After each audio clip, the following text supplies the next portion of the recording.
বিচাৰিছো এটা ডাঙৰ খবৰ ৰাজ্যৰ বিভিন্ন সময়ত আমি দেখা পাওঁ যে ৰাজ্যত গঢ় লৈ উঠা নতুনকৈ কাঠফুলাৰ দৰে গঢ় লৈ উঠা বিভিন্ন পৰ্টেলে তেওঁলোকে সাংবাদিকতাৰ নামত বিভিন্ন লোকক তেওঁলোকে ব্লেকমেইলিংৰ লগতে বিভিন্ন পন্থা হাতত লৈ তেওঁলোকে ধন দাবী কৰাৰ লগতে মানসিক আৰু শাৰীৰিক অত্যাচাৰ চলাই আহিছিল কিন্তু এবাৰ এই সমূহ পৰ্টেলৰ বিৰুদ্ধে গৰজি উঠিছে অসম চৰকাৰ আৰু অসম চৰকাৰৰ ফালৰ পৰা মন্ত্ৰী পীযুষ হাজৰিকাই অচিৰে সেই পৰ্টেলবিলাকৰ বন্ধ কৰাৰ ঘোষণা জনাইছে আৰু এই মুহূৰ্তত জনাব বিচাৰিছো বিশেষ খবৰটো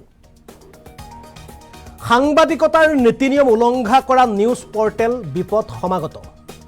নিউজ পৰ্টেলৰ বিপদ সমাগত হৈ পৰিছে শীঘ্ৰেই একাংশ পৰ্টেলৰ বিৰুদ্ধে আইন অনাৰ ঘোষণা মন্ত্ৰী পীযুষ হাজৰিকাৰ পৰ্টেল খুলি একাংশ লোকক ব্লেকমেইলিঙত নামি পৰিছে অৰ্থাৎ বিভিন্ন লোকে ব্লেকমেইলিঙত নামি পৰিছে যধে মধে নীতি নিয়ম উলংঘা কৰি সমাজক বিপথে পৰিচালিত কৰিছে একাংশ পৰ্টেলে একাংশ নিউজ পৰ্টেলে সমাজত সৃষ্টি কৰিছে বেয়া পৰিৱেশ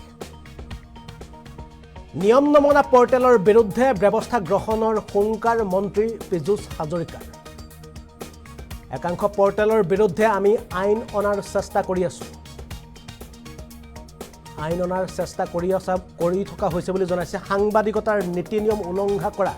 নিউজ পৰ্টেলৰ বিপদ সমাগত শীঘ্ৰেই একাংশ পৰ্টেলৰ বিৰুদ্ধে আইন অনাৰ ঘোষণা কৰিছে মন্ত্ৰী পীযুষ হাজৰিকাই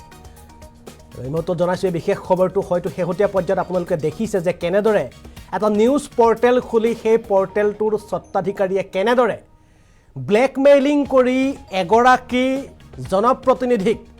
চৰম সিদ্ধান্ত ল'বলৈ বাধ্য কৰালে আৰু সেইগৰাকী জনপ্ৰতিনিধিয়ে মৃত্যুৰ পূৰ্বে তেওঁ যিটো টোকা আছিল সেই টোকাত তেওঁ লিখি থৈ গৈছিল কেনেদৰে তেওঁৰ ওপৰত ব্লেকমেইলিং চলাইছিল এটা পৰ্টেলৰ সাংবাদিক আৰু সেই পৰ্টেলটোৰ স্বত্বাধিকাৰীয়ে পিছে অসমত কেৱল তেনেধৰণৰ এটা পৰ্টেলেই নহয় বিভিন্ন পৰ্টেল আছে কাঠফুলাৰ দৰে ৰঘুমলাৰ দৰে বিভিন্ন পৰ্টেল অলিয়ে গলিয়ে বিভিন্ন পৰ্টেলৰ জন্ম হৈছে বিভিন্ন পৰ্টেলে এনেদৰে তেওঁলোকে সাধাৰণ জনতাক শোষণ কৰি আহিছে বিভিন্ন সময়ত চৰকাৰী পক্ষক তেওঁলোকে ব্লেকমেইলিং কৰে বিভিন্ন লোকক ব্লেকমেইলিং কৰে আৰু তেওঁলোকৰ উপাৰ্জন বুলিবলৈ একো নাই তেওঁলোকৰ উপাৰ্জনৰ কাৰণে কেৱল তেওঁলোকৰ পৰ্টেলৰ খোলা বা পৰ্টেল নিউজ পৰ্টেল খোলাৰ মূল কাৰণটো হৈছে মানুহক ব্লেকমেইলিং কৰি কেনেদৰে ধন ঘটিব পাৰি কেনেদৰে পৰ্টেলৰ নামত এখন আই কাৰ্ড তেওঁলোকে লৈ সেই আই কাৰ্ডখনক কেনেদৰে তেওঁলোকে এটিএম কাৰ্ডলৈ ৰূপান্তৰ কৰিব পাৰি তেনেধৰণৰ ব্যৱস্থা লৈ থকা বা তেনেধৰণে আই কাৰ্ডসমূহক এটিএম কাৰ্ড হিচাপে ব্যৱহাৰ কৰা বিভিন্ন পৰ্টেল ৰাজ্যত দেখা পোৱা গৈছে ৰঘুমলাৰ দৰে আৰু সেইসমূহ পৰ্টেলৰ বিৰুদ্ধে এতিয়া চৰকাৰে অচিৰে বিহিত ব্যৱস্থা গ্ৰহণ কৰিব আৰু এই সম্পৰ্কত মন্ত্ৰী পীযুষ হাজৰিকাই পৰ্টেলসমূহৰ বিৰুদ্ধে তেওঁ কি ব্যৱস্থা গ্ৰহণ কৰা হ'ব বা কেনেধৰণৰ ব্যৱস্থা লোৱা হ'ব অতি সোনকালে এই সম্পৰ্কত যি মন্তব্য দিলে এই মন্তব্য পোনে পোনে আপোনালোকক দেখুৱাবলৈ চেষ্টা কৰিছোঁ বেয়া হৈ আছে এটো এটা না সৰকাৰি ডেফিনেটলি আনিবলৈ আমি চেষ্টা কৰি আছো অন্তত পৰ্টেলে ব্লেকমেইল কৰা পৰ্টেলে কোনো সাংবাদিকতাৰ নীতি নিয়ম নথকা এই কথাবিলাক লৈ এটা বেয়া পৰিৱেশ সৃষ্টি কৰি থকা সকলোৰে পৰিলক্ষিত হৈছে সকলোকে আহ্বান জনাইছো নিয়মৰ মাজত থাকি কাম কৰক নহলে আমি কঠোৰ হ'বলৈ বাধ্য হ'ম আইনৰ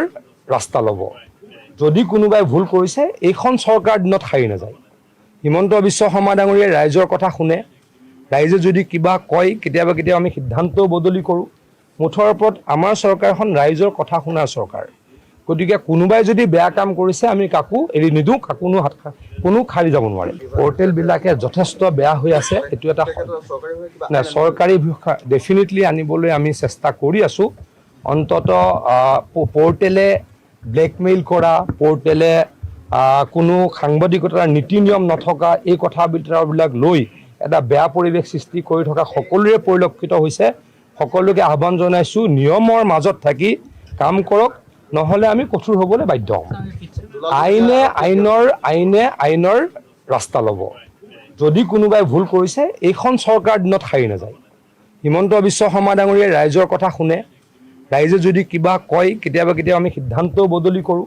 মুঠৰ ওপৰত আমাৰ চৰকাৰখন ৰাইজৰ কথা শুনা চৰকাৰ গতিকে কোনোবাই যদি বেয়া কাম কৰিছে আমি কাকো এৰি নিদিওঁ।